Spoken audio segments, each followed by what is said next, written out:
Aquel día, cuando llegó la noche, les dijo: «Pasemos al otro lado». Y despidiendo a la multitud, le tomaron como estaba, en la barca. Y había también con él otras barcas. Pero se levantó una gran tempestad de viento, y echaba las olas en la barca, de tal manera que ya se anegaba. Y él estaba en la popa durmiendo sobre un cabezal, y le despertaron y le dijeron: «Maestro, ¿no tienes cuidado que perecemos?». Y levantándose reprendió al viento, y dijo al mar: «Calla, enmudece». Y cesó el viento, y se hizo grande bonanza. Y les dijo: «¿Por qué están así amedrentados? ¿Cómo no tienen fe?». Entonces temieron con gran temor, y se decían el uno al otro: «¿Quién es este, que aun el viento y el mar le obedecen?». ¿Qué tal? Muy buenas noches. Soy la hermana Mónica Lara y les doy la bienvenida a un estudio más a través de nuestras páginas Cristianos Unidos y la página Hermana Mónica Lara.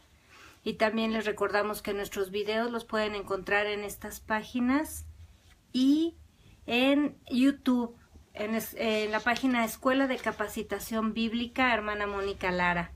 Gracias a los que se conectan con nosotros cada viernes. Nos reunimos aquí a través de las redes sociales en diferentes continentes alrededor del mundo y nos reunimos a hablar de la palabra, a buscar la voluntad perfecta de Dios y a crecer como cristianos, como iglesia. También les damos la bienvenida si tú nunca habías escuchado un estudio de la Biblia. Te aseguro que Dios tiene cosas grandes para ti. Hoy es el día en que tú puedes comenzar una relación con Dios y buscar también su perfecta voluntad en medio de este mundo que se convulsiona y que cada vez está pues en declive. Así que gracias. Les pedimos por ahí que nos saluden de las ciudades donde siempre nos saludan. Bendiciones, hermano Alejandro Cervantes. También bendiciones para usted. Por ahí el señor Rafael Peña, que siempre nos saluda. Por favor, les pido que se reporten los que han estado en estas ciudades con problemas como Puerto Rico y la Ciudad de México, Oaxaca, Veracruz, para saber que están bien. Estamos orando por ustedes, por sus ciudades. Estamos orando en toda América, Europa, en Asia, en Australia, por toda la gente que se ha puesto en algún momento o que se siguen conectando con nosotros. Y también les pedimos que sean parte de esta bendición. El mundo necesita la palabra de Dios, así que les pedimos que compartan los estudios bíblicos. Y bueno, pues hoy vamos a comenzar con nuestro tema de hoy. Bendiciones a Martita, por ahí nos saluda, Ana Laura, bendiciones. Qué bueno que ya están conectados. A todas las personas que se van conectando, les bendecimos. Vamos a empezar con nuestro tema de hoy. Y este tema es una transmisión especial porque Dios tiene cuidado de su iglesia y en medio de todo el caos que se ha vivido en las últimas semanas alrededor del mundo, especialmente con las lluvias torrenciales, inundaciones, los huracanes que se repitieron en las mismas zonas y los terremotos que también se repitieron aquí en México. Bueno, pues Dios nos está diciendo algo, ¿verdad? Así que el Señor trae una palabra de esperanza a su iglesia y así es el tema del día de hoy, esperanza en medio de la aflicción. Hemos visto, como comentábamos, los desastres en las últimas semanas en varios países. Huracanes, inundaciones, terremotos, alertas de tsunamis. Y por si todo eso, desgracia que ocurre fuera poca, pues también vemos la gente sin escrúpulos robando a los necesitados o robando en medio del caos. Vemos la corrupción muchas veces que impide que la ayuda llegue a los más necesitados. Hemos visto, pues, como esto, más desastres, más gente preocupada, personas que pierden familia, que pierden todas sus pertenencias. Y claro que la vida y las personas son infinitamente más importantes, pero cuando una familia queda en el desamparo, sin una casa y sin absolutamente nada, pues también es muy triste y es una desgracia que mueve a toda la familia. Y todo esto a los países y a nosotros como hermanos en Cristo. Hemos visto iglesias cristianas que también han sufrido daños, familias, hermanos en Cristo, en Puerto Rico, en México, que también han quedado sin casa y están pasando aflicción en este momento. Y muchos otros que la aflicción llega de otras formas. Así que hoy el Señor nos trae una palabra de ánimo y de esperanza a su iglesia. Así que gózate porque Dios tiene buenas nuevas de salvación para nosotros. Primero es muy importante que recordemos que todos estos desastres no vienen porque Dios perdió el control y se olvidó de sus hijos y pues lo rebasó la naturaleza. No, esto no es así. Estos desastres están profetizados en la Biblia y hemos hablado de todos estos temas. Ahí te recomiendo que veas los videos de el día de la ira del Señor y falsos profetas y todo esto donde la palabra de Dios es muy clara y todos estos desastres vienen a la tierra como parte de la maldición de Dios sobre el pecado. Recordemos desde Adán y Eva, desde el pecado Dios maldijo la tierra, desde el pecado de Adán y Eva en el principio. Y cuanto más crece el pecado en el mundo, mayores desastres vamos a ver hasta que se llegue al día de la ira de Dios, hasta que ese día de la ira de Dios se derrame sobre esta tierra. Así que, bueno, dice Jesús que cuando veamos estas cosas no nos asustemos, sino levantemos nuestra cabeza porque nuestra redención está cerca. Sabemos que cuando se derrame el día de la ira de Dios, pues somos salvos, los hijos de Dios somos salvos precisamente de la ira de Dios. Así que, pero no solo eso, porque nuestra redención también viene en esta tierra. La salvación, las promesas de Dios son para esta tierra. Así que vamos a ver, por favor, Primera de Reyes, capítulo 19, del 9 al 13. Te pido que leas en tu casa. Yo voy a tomar algunos versículos. Esto es para que nos demos cuenta que todo lo que pasa en el universo, en la eternidad y en todo, porque Dios lo llena todo, está bajo el dominio y el control de Dios, del Todopoderoso y del gran Yo Soy, que es nuestro Padre. Así que vamos a esta cita, por favor. El contexto es que Elías mata a los 400 profetas de Baal y Jezabel, que era una hechicera y la esposa del rey, lo amenaza y le dice que así como él mató a los profetas, pues su cabeza iba a rodar también, ¿no? Como él les cortó la cabeza a los profetas. Y entonces Elías, después de toda esa obra tremenda que hizo, pues se aterroriza con esta amenaza de Jezabel y sale huyendo. Y bueno, después de caminar y de recorrer varios kilómetros, llega y se mete a una cueva, y ahí es donde empezamos a leer en este momento. Dice, y allí se metió en una cueva donde pasó la noche. Y vino a él, a Elías, palabra de Dios, el cual le dijo, ¿qué haces aquí, Elías? Él respondió, he sentido un vivo celo por el Señor, Dios de los ejércitos, porque los hijos de Israel han dejado tu pacto, han derribado tus altares y han matado a espada a tus profetas. Y solo yo he quedado y me buscan para quitarme la vida. Verdaderamente Elías estaba aterrado.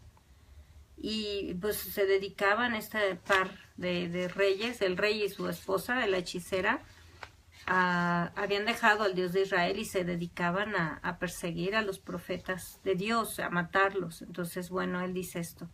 Dios le dijo, sal fuera y ponte en el monte delante del Señor.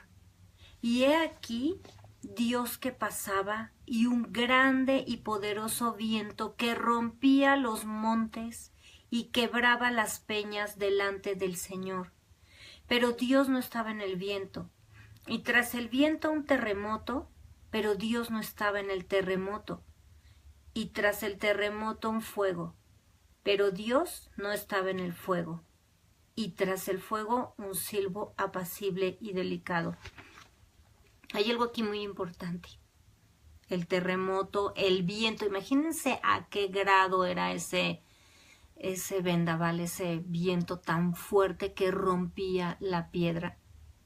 El terremoto y el fuego y todo esto, aunque Dios no estaba en esos elementos que muestra aquí y después se manifiesta a través de un silbo apacible y delicado, por lo que le quería enseñar a Elías, Dios tenía el control de todo eso.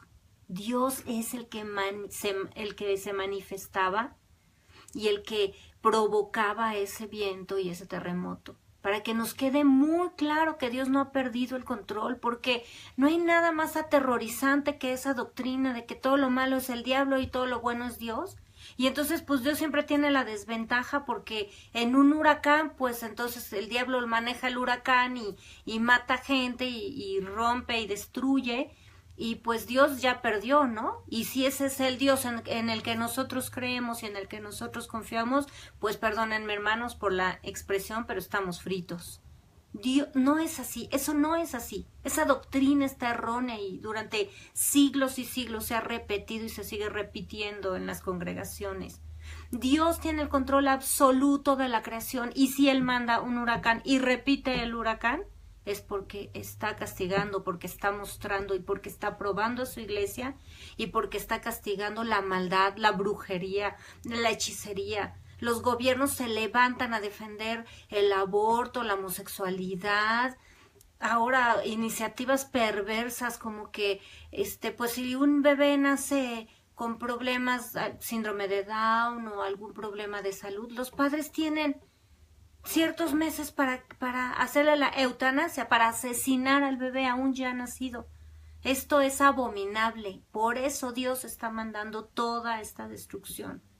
Y mira, si a alguien le queda duda, porque por ahí de repente la gente comenta y comentan algunos, es que Dios no castiga, hermana. Bueno, yo creo que esas personas deberían ponerse a leer la Biblia porque Dios habla bien claro. Veamos Isaías 29:6, es un versículo muy fuerte, hermanos, así que por favor léelo en tu casa, no se te olvide Isaías 29:6. Por el Dios de los ejércitos serás visitada con truenos, y le está hablando a la tierra, a cierto país. Por el Dios de los ejércitos serás visitada con truenos, con terremotos y con gran ruido, con torbellino y tempestad y llama de fuego consumidor. Y Hebreos dice que Dios es fuego consumidor. Esto no es una broma y esto no es una mala interpretación de la Biblia, como algunos pretenden tapar ahí que Dios...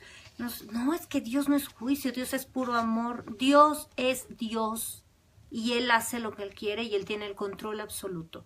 Cuando nosotros tenemos la certeza que Dios es el que hace y manda, como dice aquí, y el que visita los países, la tierra, con terremotos, con huracanes, con tempestades, con fuego y con todo lo que Dios hace, es que Él está, y nosotros somos sus hijos, eso nos da descanso, porque sabemos que nada salió del control de Dios, que todas las cosas ayudan a bien a los que aman a Dios y que Dios no está en desventaja, porque nosotros ya no existiríamos. Dios es el absoluto todopoderoso, el gran yo soy. Así que cuando vienen las circunstancias difíciles a nuestra vida, Él sigue teniendo el control. Él permite lo que estamos pasando. No pienses cosas que no son. No pienses es que el diablo me va a arrasar y mira, y Dios no puede, y Dios no me ha podido salvar. Eso no es así. Dios es el que permite todas las circunstancias y ahorita vamos a ver por qué. Su palabra es muy clara. Y así que Dios es que quien creó el universo y el único que tiene el control sobre la creación y sobre tu vida y sobre la mía. Y además es dueño de nuestra vida. Y con todo esto que pasa, pero ¿qué hay con la iglesia de Jesús? Leímos al principio ahí la historia, este pasaje de la Biblia cuando Jesús calma la tempestad. Y cómo llegan los apóstoles. Dice que aquel día cuando llegó la noche, Jesús les dijo, pasemos al otro lado. ¿Cuántas veces Dios nos habla y nos dice, mira, por ejemplo, te voy a dar un hijo? Y en medio, entre la promesa y el cumplimiento, hay un proceso largo. Casi siempre es espera, y una espera larga. En esta ocasión, era ahí en un medio de un lago, ¿verdad? Estando ya en la barca, de pronto se desata la gran tempestad, dice, una gran tempestad de viento y echaba las olas en la barca de tal manera que se anegaba. Estaba entrando el agua a los barcos y cuando se llenan, bueno, pues la física dice que se hunden, ¿verdad? Entonces, todos los apóstoles, los discípulos eran pescadores, la mayoría. Entonces sabían cómo manejar este tipo de circunstancias, pero llegó el punto que estaban aterrados porque los rebasó. Los rebasó. Jesús, imagínense predicar todo el día. Estaba durmiendo, debió estar cansado. Recordemos que Jesús en la tierra era 100% hombre. Entonces debió estar muy cansado. Se fue a la parte posterior del barco y se durmió. Y de repente, ¿qué pasa con los discípulos? Lo empiezan a despertar. ¿Cómo es posible que nos estamos ahogando? Y tú, pero ni cuenta te das. Y Jesús se levanta y les dice, ¿por qué están así de asustados? ¿Qué no tienen fe? ¿Por qué no tienen fe? Él les había dicho que iban a ir al otro lado. Iban a llegar al otro lado. Y eso es lo que pasa en nuestra vida. Eso es lo que pasa en nuestra vida cuando de repente llega la promesa y bueno, llega el entusiasmo, ¿no?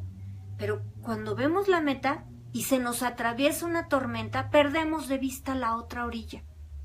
Perdemos de vista el final que nos prometió el Señor.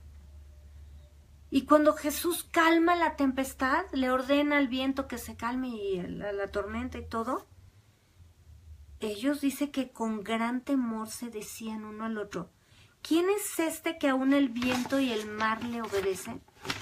Vemos claramente en este pasaje que los discípulos realmente no estaban esperando que Jesús hiciera un milagro, ¿verdad? Los discípulos lo que esperaban es que les dijera, les ayudara a la mejor a detener las velas, a sacar el agua, o por lo menos no querían estar preocupados por tenerle que salvar la vida al maestro, mientras el maestro, ¿qué tal si se ahogaba, no? Mientras estaba ahí dormido. Y la verdad es que cuántas veces nosotros hacemos exactamente lo mismo. Nuestras oraciones no reflejan la fe. No hay fe en nuestras oraciones. Es un clamor desesperado, diciéndole a Dios, devuélveme el control, por favor. ¿Por qué no haces lo que yo te pido? Levántate, ¿que no te das cuenta que tengo este problema? ¿Que no te das cuenta de la tragedia que acabo de vivir?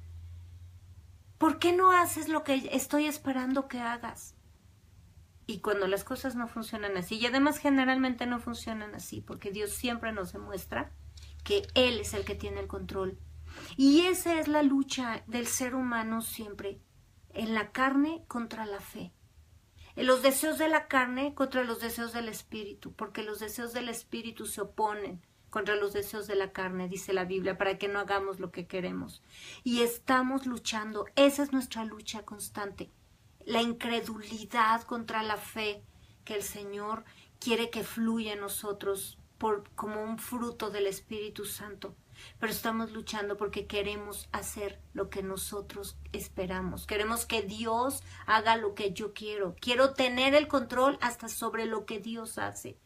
Y esta manifestación tan poderosa de Dios como son los elementos, porque cuando está temblando la tierra, uno ve cómo truena las casas, cómo truenan los vidrios y no hay a dónde correr. porque si te sales se caen los cables, si te quedas se cae el techo. No hay a dónde correr. En los huracanes, por más que la gente se prepare, por más que la gente se resguarde en algún refugio, no hay a dónde correr. Pasa el huracán y arrebata todo. Y eso es lo que Dios nos está mostrando. Con esa tormenta, eso les estaba mostrando el Señor. Yo tengo el control y tú tienes que confiar en mí. Nosotros tenemos que confiar en Dios en medio de las circunstancias. Muchas veces esta historia se predica, es de las historias más predicadas, yo creo, de las más populares. Y bueno, nos parece extraordinaria. Inclusive se aplica con varias enseñanzas, ¿no? Sobre lo que declara Jesús ahí. O las circunstancias que crean el pánico y nos hacen olvidarnos de que Jesús dijo, pasemos al otro lado, que es lo que Jesús declara. O lo que hablábamos del clamor desesperado de los discípulos, que en realidad no esperaban un milagro, sino que Jesús pues les ayudara con sus recursos humanos a resolver el problema, ¿no? La incredulidad, el milagro, todo esto se predica con esta hermosa enseñanza de la Biblia. Pero ¿de verdad creemos los versículos que se presentan en nuestra vida literalmente? Cuando las circunstancias se presentan, a veces nada más los vemos como si fueran unas lindas metáforas. Y no es así. Bendiciones a Alicia Sánchez, bendiciones a María Cristina Gómez. No es así. A veces nada más, ¡ay, qué linda enseñanza! Como cuando las Biblias que tienen ilustraciones de los niños, como si fueran unos dibujitos y bueno, que nos parece muy lindo, muy tierno y muy motivador, pero no es real en nuestra vida. ¿Cuántas veces caminamos de esa manera? Y ahora el Señor siempre nos lleva a analizar cómo está nuestro corazón.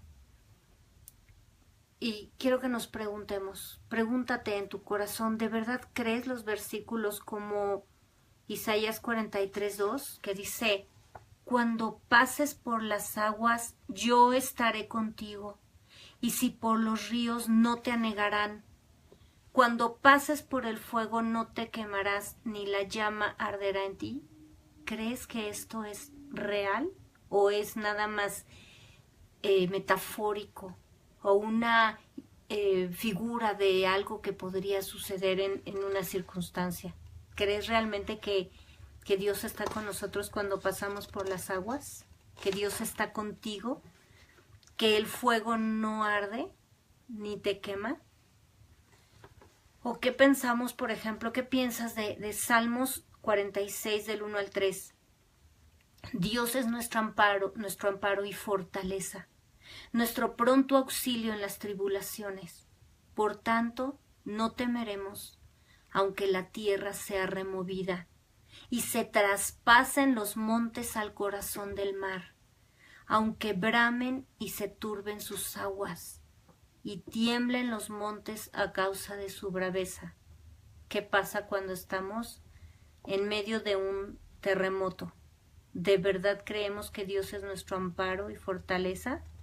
¿Y que Él es nuestro pronto auxilio en las tribulaciones? ¿O estamos clamando como los discípulos, nada más alarmados, aterrorizados por mencionar a Dios? Porque bueno, hasta los ateos y los impíos, cuando hay un terremoto, claman a Dios, ¿verdad? Invocan su nombre.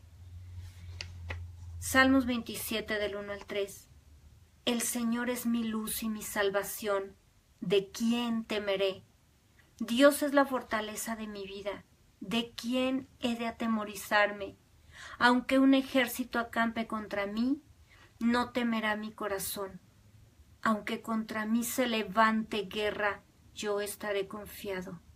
Confiamos en Dios cuando vienen enemigos a agredirnos, a amenazarnos, a causarnos daño, a hablar mal, a levantar calumnias en contra de nosotros, o en situaciones de violencia en los países. ¿Creemos esta palabra? Bueno, quiero contarles una historia que pasó hace algunos años.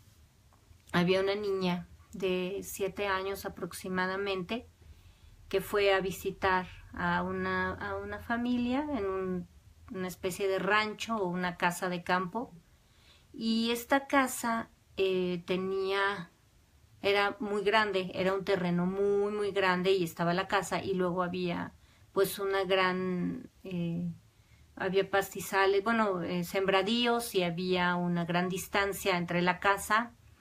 Tenían que cruzar un río a través de un puente ahí de esos muy rústicos, y llegar a un estanque donde se almacenaba el agua de la lluvia para los animales, para dar de beber a los animales y regar los sembradíos.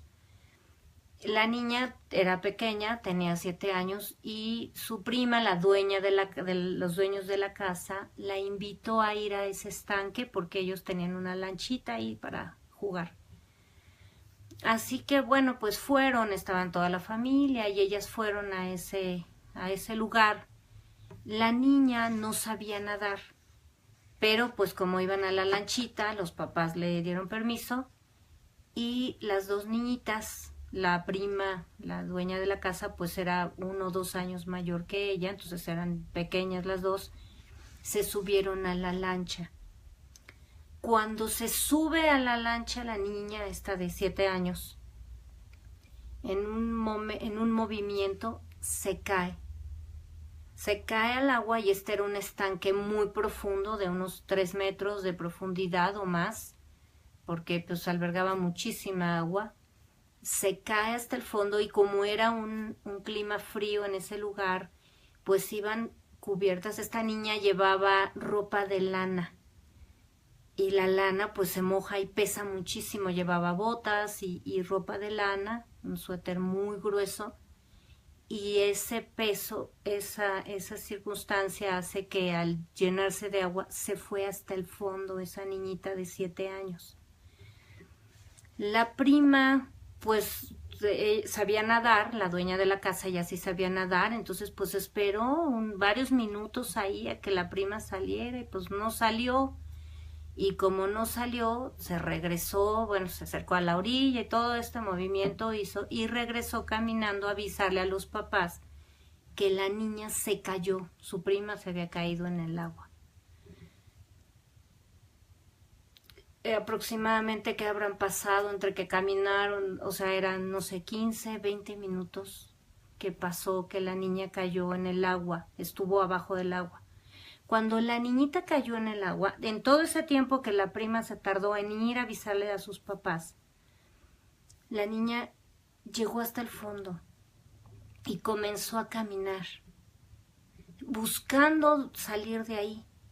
Y empezó a caminar, y pasó algo extraordinario. Nunca, en ningún momento, esa niña tuvo la necesidad de respirar. Estaba abajo del agua, pero nunca sintió que se estaba ahogando. Y empezó a caminar, y el agua era muy turbia, no se veía nada.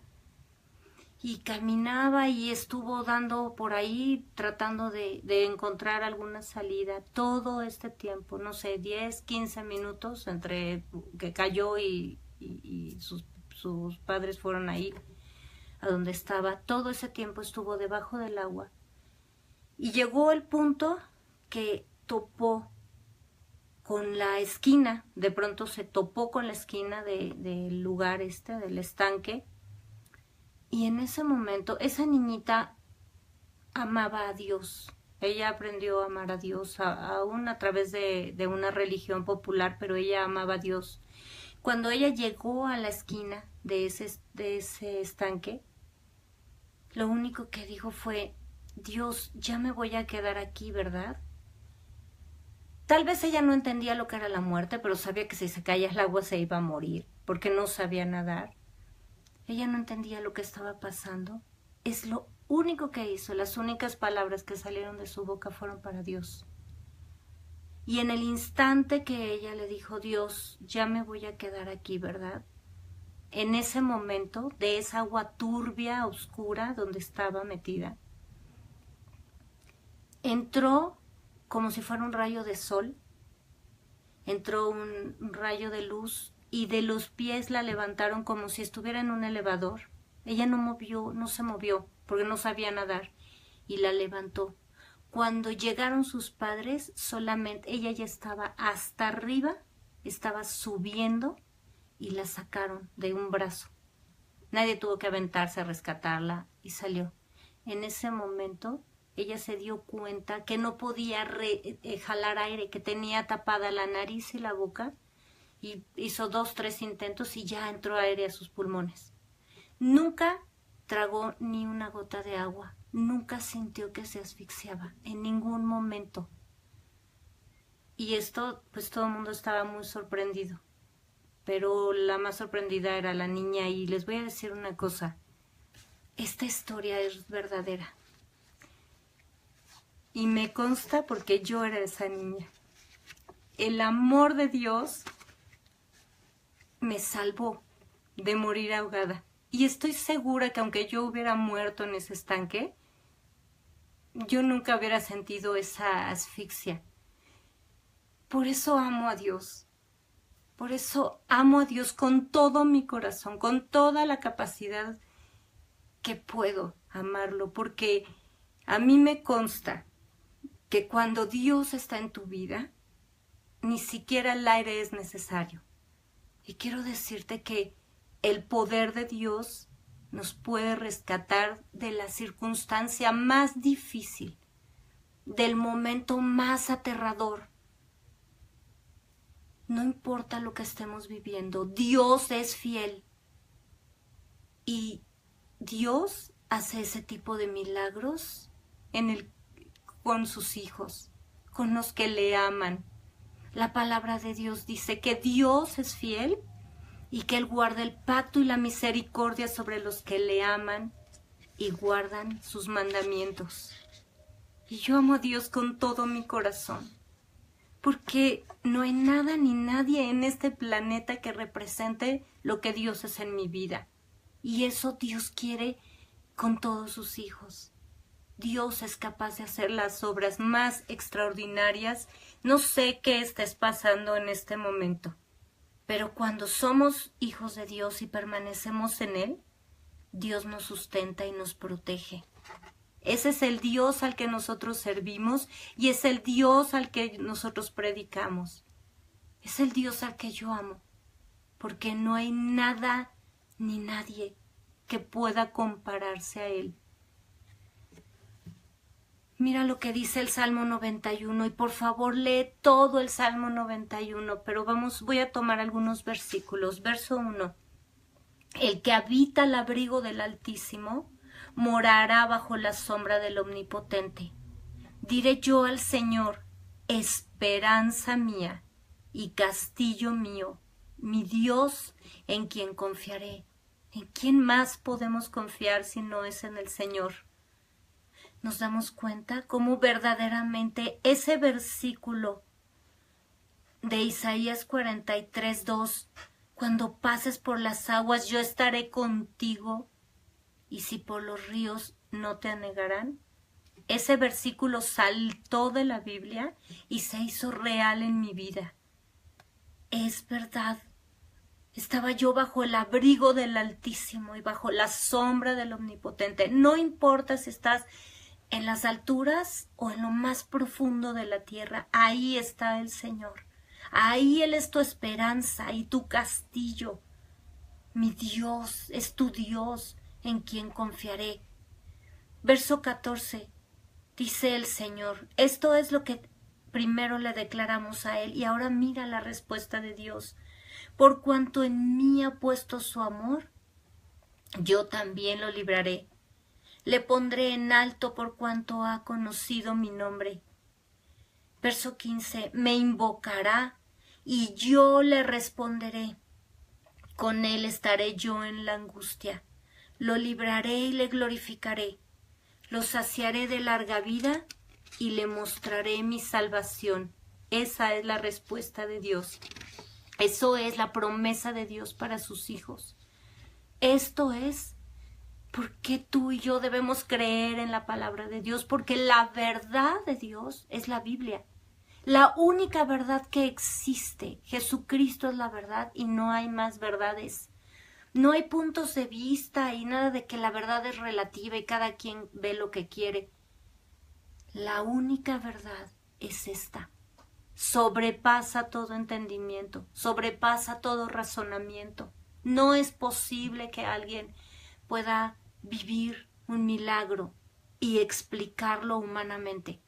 Ni los médicos pueden, y vemos miles de testimonios en internet y miles, y yo sé que tú tienes testimonios de cosas que Dios ha hecho sobrenaturalmente en tu vida. Y déjame decirte algo, mi querido hermano y mi querida hermana, las pruebas son parte de la vida del cristiano.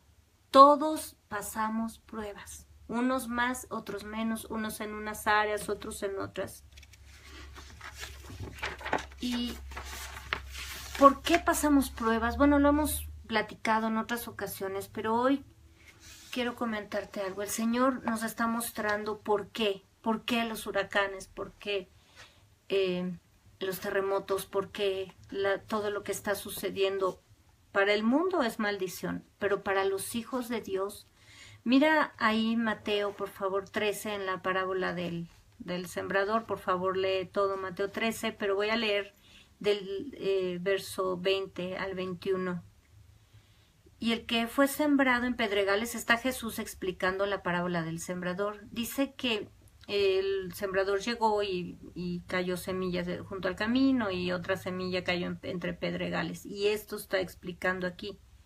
El que fue sembrado en pedregales, este es el que oye la palabra y al momento la recibe con gozo, pero no tiene raíz en sí, sino que es de corta duración, pues al venir la aflicción o la persecución por causa de la palabra, luego tropieza. Y yo te pregunto, y el Señor te pregunta en esta noche, ¿cómo está tu corazón? Recordamos que hemos hablado en otros estudios cómo Dios compara el corazón del hombre con un terreno. ¿Cómo está tu corazón? ¿Qué clase de terreno hay en ti? ¿Vas a la iglesia y feliz el domingo mientras todo esté bien? Y de repente viene la aflicción a tu vida y eres sacudido. ¿Te alejas o te agarras de Dios? En medio de cualquier circunstancia, entre lágrimas, entre lamentos, entre pérdidas, ¿estás aferrado a Dios? ¿La palabra está dando fruto en ti? Bueno, pues por eso las pruebas vienen también, para que analicemos nuestro corazón, qué hay ahí. A lo mejor no todo el terreno es puro pedregal, pero a veces tenemos por ahí piedras que están estorbando el crecimiento en esa área, el fruto en esa área de nuestro corazón, y por eso Dios permite la aflicción, para quitar esas piedras y convertir nuestro corazón en un terreno fértil donde la palabra dé fruto. Ahora, recordemos que lo que sembramos en nuestro terreno vamos a cosechar. Y entre las piedras no crece la buena semilla, crecen las hierbas malas, se hacen nidos ahí de plagas. Así que Dios pega duro para deshacer todas esas piedras y que nuestro terreno quede bien limpio y bien fértil. A veces Dios permite también las aflicciones solamente para que su gloria y sus milagros se manifiesten en nuestra vida. Mira lo que dice la palabra ahí en Juan 9, del 1 al 7, te pido que leas por favor. Dice, al pasar Jesús vio a un hombre ciego de nacimiento y le preguntaron sus discípulos diciendo, Rabí, ¿quién pecó, este o sus padres, para que haya nacido ciego? ¿Cuántas veces escuchamos esta frase? ¿Pero qué hizo para que haya nacido así? ¿Qué hizo para que haya nacido su hijito de esta forma o para que haya tenido ese accidente? ¿Qué hizo para que esa mujer no pueda tener hijos? ¿Qué hizo? ¿Cuántas veces nos preguntamos? ¿O qué hice yo para merecer este castigo? Bueno, déjame decirte algo. Muchas veces estamos haciendo lo que Dios quiere y nadie es perfecto, pero ponemos nuestro corazón, nos esforzamos para obedecer la palabra de Dios y tal vez tú estás en esas circunstancias y de pronto viene la adversidad a tu vida. De pronto las cosas no salen como uno espera. Pero mira lo que dice Jesús. Respondió Jesús: no es que pecó éste ni sus padres, sino para que las obras de Dios se manifiesten en él. Verso 6. Dicho esto, escupió en tierra e hizo lodo con la saliva, y untó con el lodo los ojos del ciego y le dijo: ve a lavarte en el estanque de Siloé, que traducido es enviado. Fue entonces y se lavó y regresó viendo. Nos damos cuenta, muchas veces Dios permite la adversidad en nuestra vida para mostrar un milagro extraordinario. Y déjame decirte algo, a veces viene la adversidad y estamos orando y clamando a Dios y bueno, estamos alineando nuestra vida y decimos: Señor, bueno, soy fiel, ¿qué estoy haciendo? No solo viene la adversidad, sino las cosas a veces se ponen peor. Porque es cuando la gloria de Dios se manifiesta. ¿Recuerdas cuando salieron los judíos, los hebreos por fin de Egipto? Y ya que habían salido de Egipto, de repente viene el faraón con todo su ejército a matarlos. Y se encuentran en una circunstancia peor porque ahora estaban entre el Mar Rojo y la espada. Y estaban aterrorizados. Y Dios permitió que el faraón, después de que se había rendido y los había dejado salir, ahora venía con más furia contra ellos. ¿Por qué? Porque se manifestó más fuerte el poder de Dios. Entonces hizo algo. No solo los hebreos pudieron atravesar el desierto, hizo algo que no se esperaban. Y así es como Dios hace cosas extraordinarias. Entonces a veces deja que las cosas se pongan peor para que su milagro sea mayor y su gloria sea mayor. No se nos olvide que nosotros somos portadores de la gloria de Dios. Y lo que suceda en nuestra vida no es para bien o para mal de nosotros y para que nosotros salgamos o no salgamos o tengamos la victoria. Dios nos da la victoria por amor de su nombre. Dios trata con nosotros por su gloria, por su nombre, porque somos su iglesia, le pertenecemos, estamos consagrados a Él y es su nombre el que nosotros exaltamos en esta tierra. Así que muchas veces las circunstancias suceden, pero ese ciego nació ciego para que la gloria de Dios se manifestara en él, no quedó ciego. Jesús hizo un milagro que dio testimonio a todos. Así que prepárate, porque si estás en aflicción es porque Dios está preparando un milagro y cosas extraordinarias vamos a estar viendo en estos tiempos de confusión y en estos tiempos terribles donde el mundo va en decadencia. Los milagros que están en la Biblia y cosas mayores, dijo Jesús, vamos a ver y vamos a vivir en nuestro caminar con el Señor. En medio del caos, de la pobreza, de la enfermedad, de la violencia, nosotros vamos a vivir provisión sobrenatural. Dios provee, Dios te da dinero cuando no había. Dios saca dinero y mete dinero en las cuentas. Así hay testigos, ¿verdad? De que Dios da dinero. Dios provee donde no había dinero. Dios manda una persona que te traiga comida. Dios de repente abres la cartera y hay lo que no existía, porque lo que se ve fue hecho de lo que no se veía. Dios, dice la Biblia en Filipenses 4:19, mi Dios pues suplirá todo lo que os falta conforme a sus riquezas en gloria en Cristo Jesús. En primer lugar, dice claramente mi Dios. Dios tiene que ser tu Dios. Bendiciones a Berta Valenzuela. Dios tiene que ser tu Dios y tú tienes que ser hechura suya, su hijo. para que estos versículos se hagan vida en ti. Y dice que suplirá todo lo que nos falta conforme a sus riquezas, no conforme a la crisis, ni a la del petróleo y a la subida y bajada del dólar, conforme a sus riquezas en gloria en Cristo Jesús. ¿Se acuerdan que Jesús multiplicó los panes y los peces? De tal manera que sobraron 12 cestas. Uno podría pensar, bueno, pero ¿para qué desperdiciar comida? Jesús pudo multiplicar exactamente lo que la gente se iba a comer, sí, pero ese es el Dios que nosotros tenemos. Hay más estrellas de las que nosotros podemos ver. Hay más peces en el mar de los que nosotros nos podemos comer. Dios es Dios abundante y que no es escaso. Dios es bondadoso, es proveedor en gran manera. Recordamos a Elías y a la viuda de Sarepta, donde le dijo que el aceite y la harina no iban a escasear hasta que terminara la sequía. Y la otra viuda con Eliseo, que no tenía con qué pagar sus deudas, y Dios multiplica el aceite de una vasija de una forma extraordinaria y llena quién sabe cuántas vasijas. Y con eso sobrevive toda su vida. Dios es real.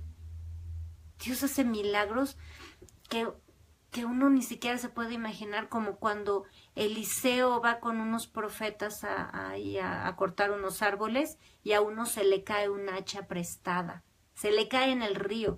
Las hachas pesan, son metal y madera. Y Dios le dice a Eliseo que ponga un palo ahí en el agua y el hacha empieza a flotar.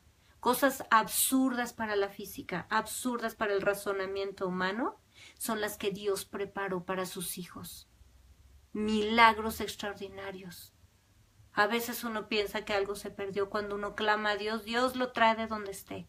Objetos, llaves, situaciones.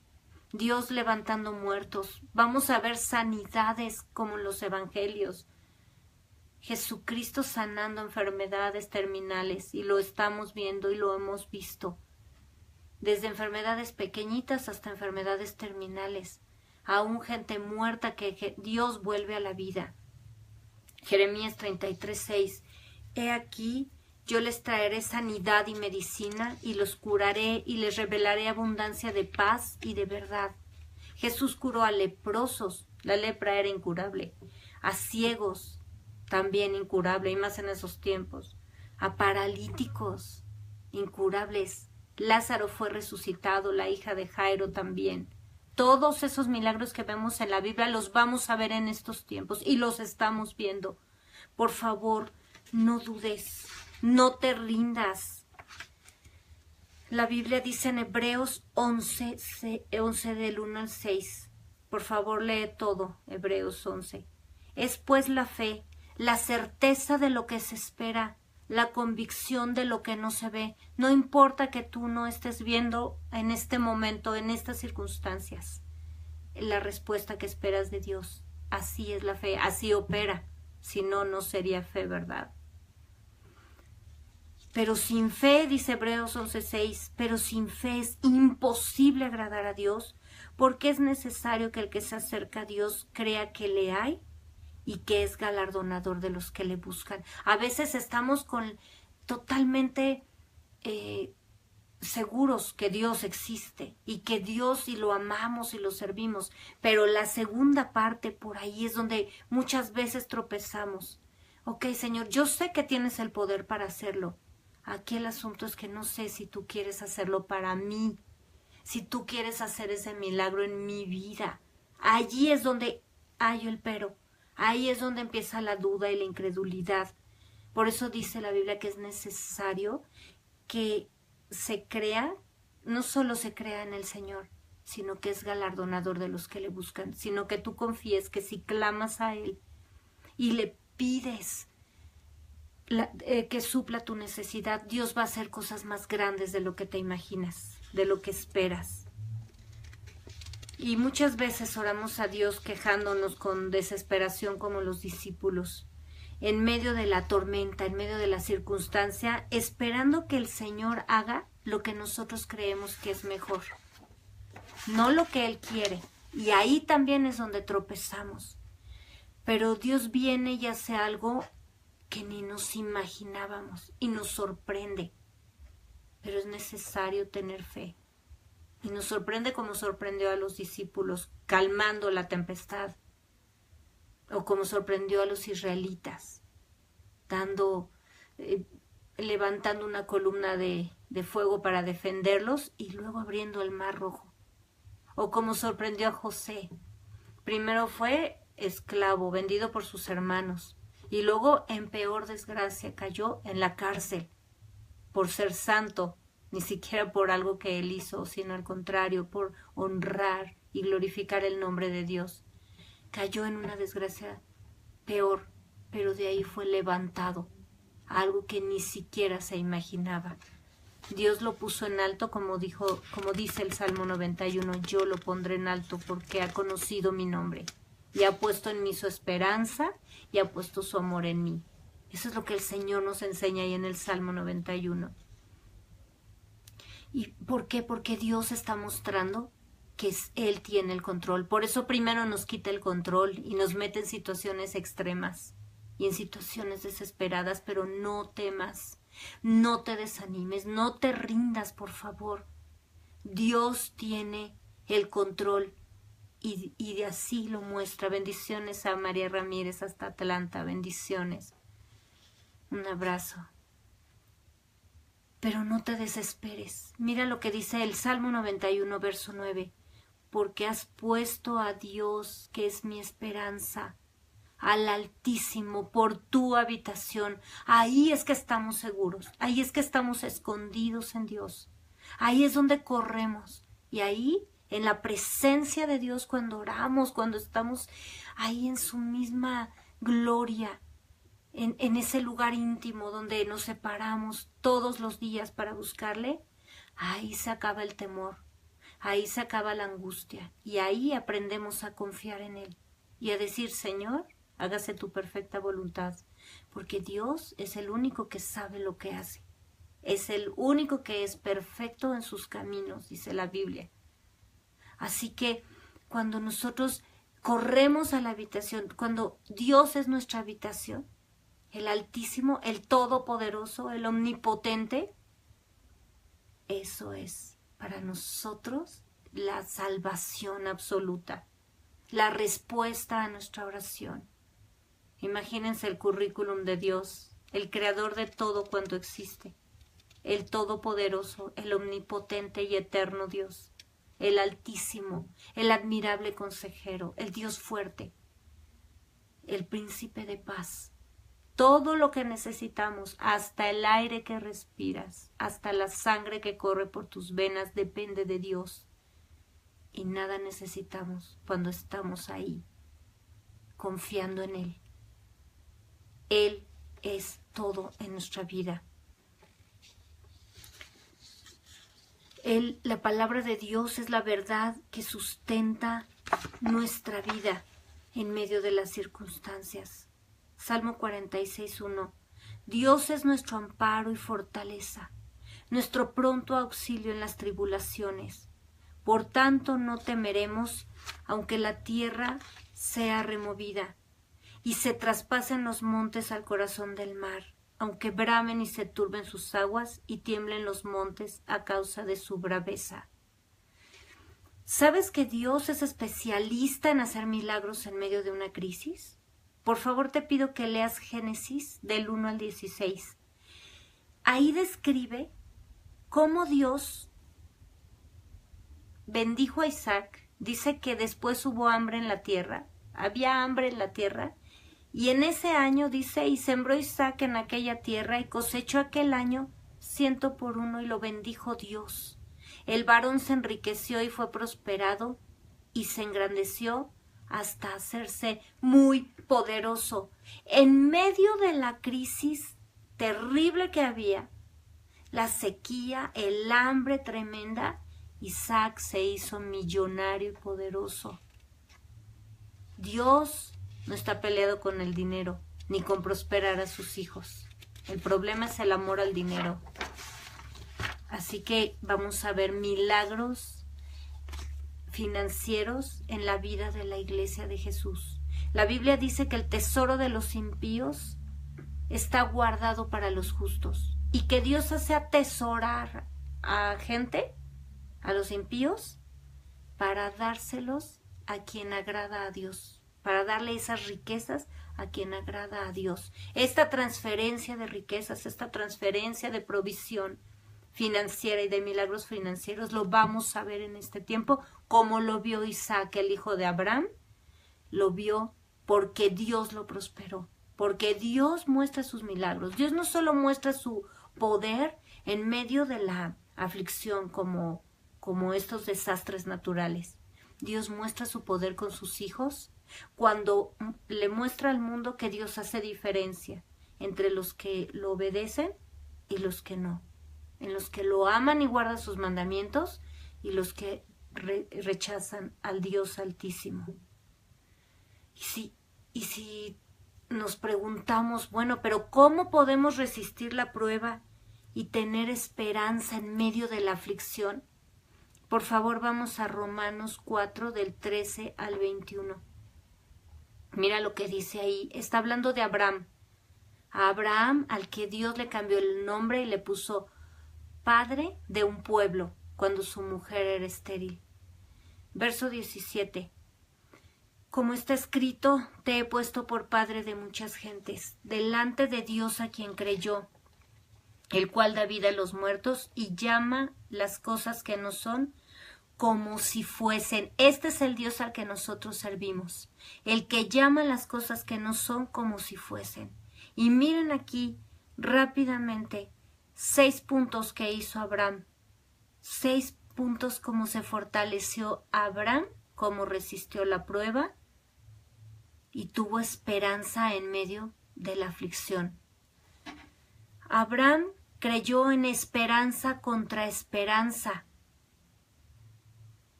para llegar a ser padre de muchas gentes. Primero creyó cuando no había nada por qué creer. Esto es creer esperanza contra esperanza. Cuando no hay ninguna señal de lo que Dios te prometió, eso es fe. Y él creyó conforme a lo que se le había dicho. Él oyó la palabra de Dios, él oyó la promesa de Dios y él creyó solamente porque Dios había dado su palabra. Cuando Dios empeña su palabra, Dios cumple. Es el único fiel absoluto que siempre cumple lo que promete. Y Abraham creyó la palabra de Dios. No se dice aquí también, y no se debilitó en la fe al considerar su cuerpo que estaba ya como muerto, o la esterilidad de la matriz de Sara. Él no consideró las circunstancias, porque si tú consideras lo que estás viviendo, entonces tu fe se va a ir al suelo. Si tú volteas como Pedro, que volteó a ver las circunstancias cuando estaba caminando sobre el agua, se hundió, te vas a hundir. No voltees, no consideres las circunstancias, considera lo que Dios te dijo. Dice, tampoco dudó por incredulidad de la promesa de Dios. Si dudamos, perdemos las promesas, porque sin fe es imposible agradar a Dios. Tampoco dudó por incredulidad. La duda es incredulidad. Y tienes solo 2 opciones, o le crees a Dios o no le crees. Sino que se fortaleció en fe dando gloria a Dios. Por favor, hemos hablado muchas veces de esto. Cierra la boca. Si no crees, llegan los dardos de fuego del enemigo y te dice, pero ¿cómo puedes creer? Bendiciones, Eduardo López. Bendiciones, un abrazo. ¿Cómo puedes creer, hombre? Mira, ve cómo están tus hijos, mira tu salud, mira tus finanzas, mira, te quedaste sin casa, te quedaste sin trabajo, te quedaste sin esposa, sin esposo. ¿Sabes qué? Cierra tus oídos y cierra tu boca y glorifica a Dios. Adora a Dios, dale gracias por la promesa, dale gracias porque Él va a contestarlo. Y aunque vengan aquí los dardos y los pensamientos, cierra la boca, no declares eso. Cierra tu mente y abre tu corazón a Dios y a la palabra de Dios. Y mira lo que dice, plenamente convencido de que el Señor era también poderoso para hacer todo lo que le había prometido. Cuando Dios da su palabra, la cumple. Así que cuando venga la aflicción, lo que tenemos que hacer es adorar al Señor, glorificarle y darle gracias en todo. Gracias, Señor, por este momento. Gracias por esta aflicción, pero yo sé que tú estás escuchando mi oración y que tú vas a contestar con un milagro, con grandes cosas nos responderá, dice la Biblia. Así que quiero terminar con este versículo. Hebreos 4:16. Acerquémonos pues confiadamente al trono de la gracia, para alcanzar misericordia y hallar gracia para el oportuno socorro. Jesús abrió el camino al trono de gracia. A través de su sangre derramada en la cruz, nosotros podemos acercarnos al Padre y recibir gracia, recibir el oportuno socorro. Por favor, cree en el Señor y serán salvos tú y tu casa. Y no solo hablo de convertirte al Señor, cree en Él para que el Señor manifieste su gloria y sus milagros en tu vida y en la de tu familia. Muchas gracias por conectarte. Te espero el próximo viernes. Gracias por compartir estos estudios y gracias por escuchar la palabra de Dios. Y deseo una semana gloriosa y que la bendición, el rostro del Señor resplandezca sobre tu vida y te llene de su misericordia. Y que el Señor supla todas tus necesidades conforme sus riquezas en gloria en Cristo Jesús. Buenas noches.